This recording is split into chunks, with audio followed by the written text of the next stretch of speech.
বাংলার সুলতানের দরবারে যার এক ইশারায় কোটি টাকা রাজ্য পরিচালনা হতো, রাজপ্রাসাদের অপরিসীম ঐশ্বর্য, অগাধ ক্ষমতা আর ক্ষমতাশালী সকার মল্লিক পদবী, যার স্বপ্ন দেখে বাংলার বড় বড় অভিযাত্রা।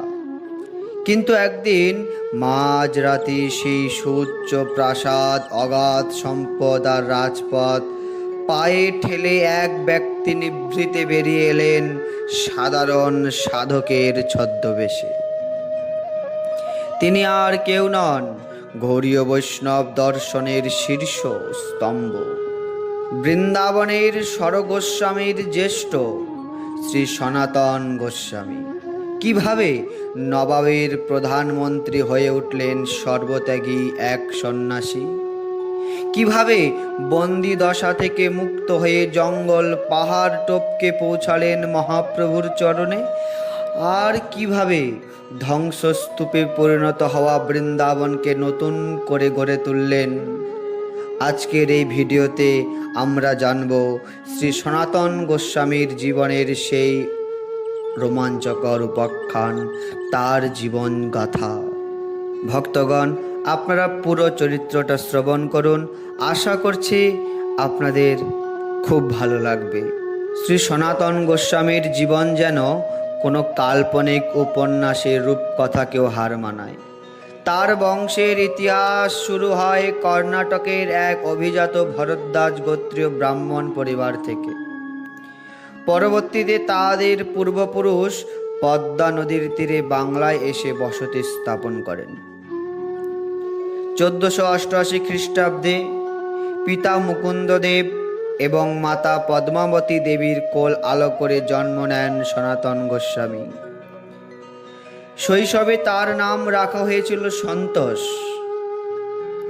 তিনি ছিলেন 3 ভাইয়ের মধ্যে জ্যেষ্ঠ। তার ছোট 2 ভাই ছিলেন রূপ গোস্বামী এবং অনুপম। যৌবনের শুরুতে পিতৃবিয়োগ ঘটলে পরিবারে নেমে আসে চরম সংকট। কিন্তু 3 ভাই ছিলেন প্রখর মেধাবী।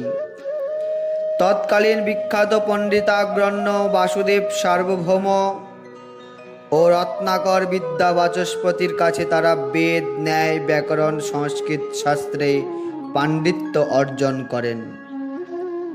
কেবল তাই নয়, রাজকার্যের স্বার্থে তারা ফার্সি ও আরবি ভাষাতেও অসাধারণ দক্ষতা লাভ করেছিলেন। তাদের এই অগাধ প্রজ্ঞা ও অসাধারণ প্রশাসনিক মেধা দেখে বাংলার তৎকালীন সুলতান আলাউদ্দিন হোসেন শাহ মোহিত হন। সুলতান সনাতন গোস্বামীকে তার দরবারের প্রধানমন্ত্রী বা অর্থ সচিবের সমতুল্য পদ সকার মল্লিক উপাধিতে ভূষিত করেন। তার ছোট ভাই রূপ গোস্বামীকে দেন দবির খাস বা ব্যক্তিগত সচিবের পদ। সকার মল্লিক ও দবির খাস 2 ভাই বাংলার শাসন ব্যবস্থা পরিচালনা করছেন। তাদের ইশারায় রাজ্য চলে। প্রাসাদে দাস দাসী মণিমুক্তার অভাব নেই, কিন্তু অন্তরে জ্বলছিল কৃষ্ণের বিরহ আগুন। বাইরে রাজকীয় পোশাক হলেও অন্তরে তারা ছিলেন পরম বৈষ্ণব। একবার উড়িষ্যা অভিযানের সময় পাঠানো সৈন্যদের দ্বারা হিন্দু মন্দির বিগ্রহ ধ্বংসের নির্মম দৃশ্য দেখে সনাতনের অন্তরে রাজকার্যের প্রতি তীব্র ধিক্কার ও বিতৃষ্ণা জন্মায়। তারা 2 ভাই অনুশোচনায় দগ্ধ হয়েছিলেন যে রাজ সেবায় যুক্ত থেকে তারা হয়তো নিজেদের ভক্তি ও ধর্ম বিসর্জন দিচ্ছেন। তখনই এলো সেই মহেন্দ্রক্ষণ। 1514 খ্রিস্টাব্দ। শ্রী চৈতন্য মহাপ্রভু বৃন্দাবন যাত্রার পথে মালদহে রামকেলি গ্রামে এসে উপস্থিত হলেন। হাজার হাজার মানুষ ধেয়ে চলল মহাপ্রভুকে এক নজর দেখার জন্য। গভীর রাতে 2 ভাই সমস্ত রাজকীয় পোশাক খুলে অত্যন্ত দীনবেশে সাধারণ মানুষের মতো চুপি চুপি এসে হাজির হলেন মহাপ্রভুর চরণে। মহাপ্রভুর চরণে আঁকড়ে ধরে তারা কাঁদে, কেঁদে কেঁদে বলেন, প্রভু, আমরা পতিত, রাজ সেবায় লিপ্ত থেকে অধপতিত হয়েছি, আমাদের উদ্ধার করুন। শ্রী চৈতন্য মহাপ্রভু তাদের জড়িয়ে ধরে বললেন, তোমাদের এই দীনতাই ভগবানকে লাভ করার সবচেয়ে বড় যোগ্যতা। আজ থেকে তোমার নাম সনাতন আর তোমার ভাইয়ের নাম রূপ। মহাপ্রভুর এই একটি মাত্র স্পর্শে দুই ভাইয়ের জীবনের মোড় চিরতরে ঘুরে গেল। মহাপ্রভুর দর্শনের পর দুই ভাই আর রাজকার্যে মন দিতে পারলেন না। রূপ গোস্বামী কৌশলে তার দায়িত্ব ছেড়ে দিয়ে চলে গেলেন, কিন্তু সনাতন গোস্বামী ছিলেন রাজকীয় কাজের প্রধান স্তম্ভ। তিনি অসুস্থতার অজুহাত দিয়ে বাড়িতে শ্রী ভাগবত পাঠ ও পণ্ডিত চর্চায় মগ্ন হলেন। সুলতান হোসেন শাহ যখন খবর পেলেন সনাতন অসুস্থ নন, বরং কাজে আসতে অনিচ্ছুক, তিনি স্বয়ং তার বাড়িতে এসে হাজির হলেন। সুলতান বললেন, সনাতন, আমি উড়িষ্যা অভিযানে যাচ্ছি, তুমি রাজকার্য সামলাও। সনাতন সোজা জবাব দিলেন, রাজা, আমি আর এই কাজ করতে পারবো না, আপনি অন্য কাউকে নিয়োগ করুন। সুলতান ক্রুদ্ধ হয়ে বললেন, তুমি আমার অনুগত রাজকর্মচারী, অস্বীকার করলে তোমাকে রাজদ্রোহের অপরাধে বন্দী করব। সনাতন শান্তভাবে উত্তর দিলেন, আপনি আমার শরীরকে বন্দী করতে পারবেন, কিন্তু আমার আত্মাকে নয়। সুলতানের আদেশে সনাতন গোস্বামীকে গভীর কারাগারে বন্দী করা হলো।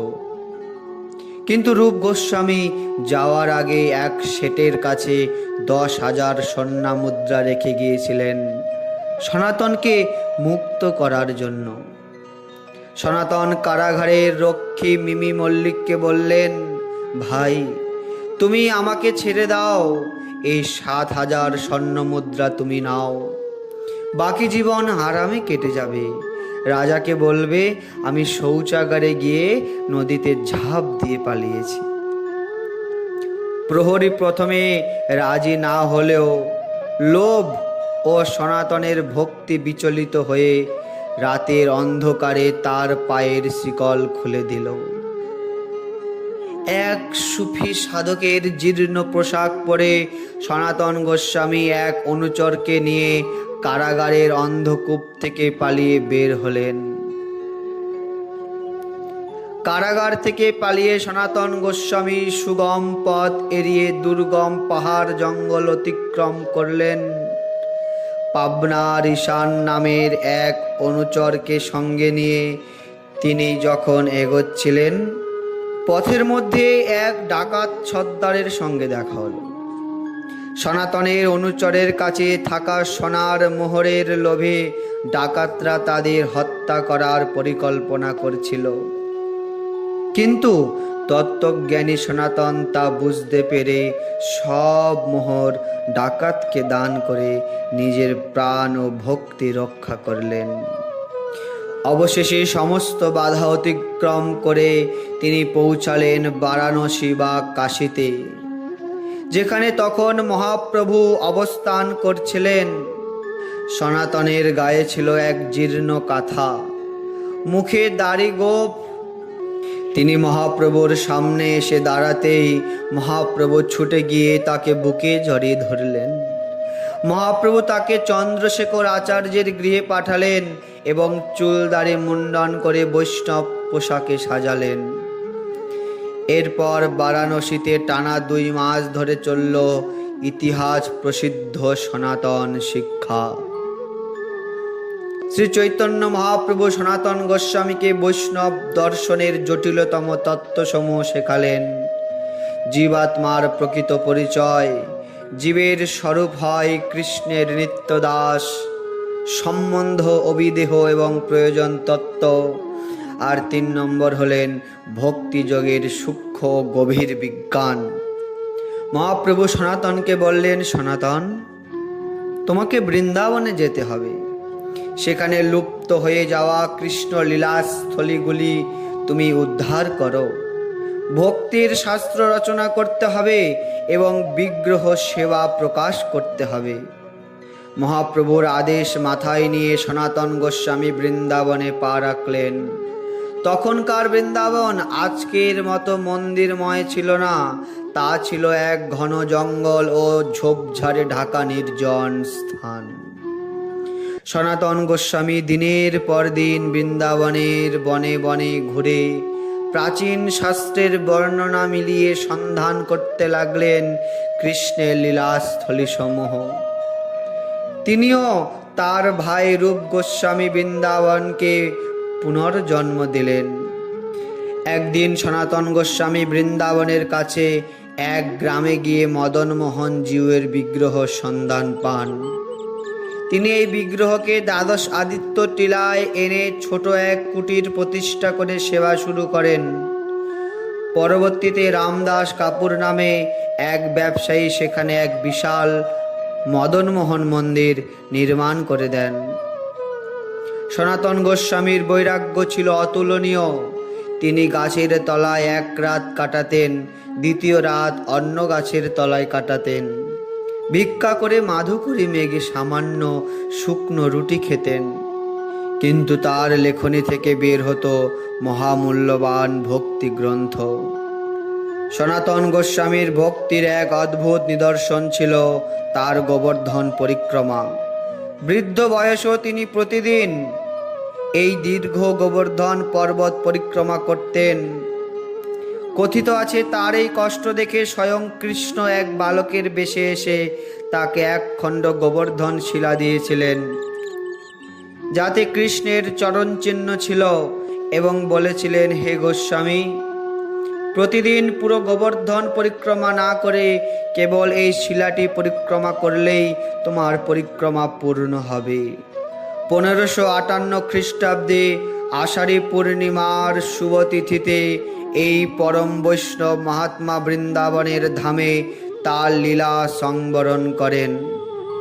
গোবর্ধনের মানসী গঙ্গার তীরে আজও তার সমাধি মন্দির ভক্তদের শ্রদ্ধা ও অশ্রু জলে সিক্ত হয়।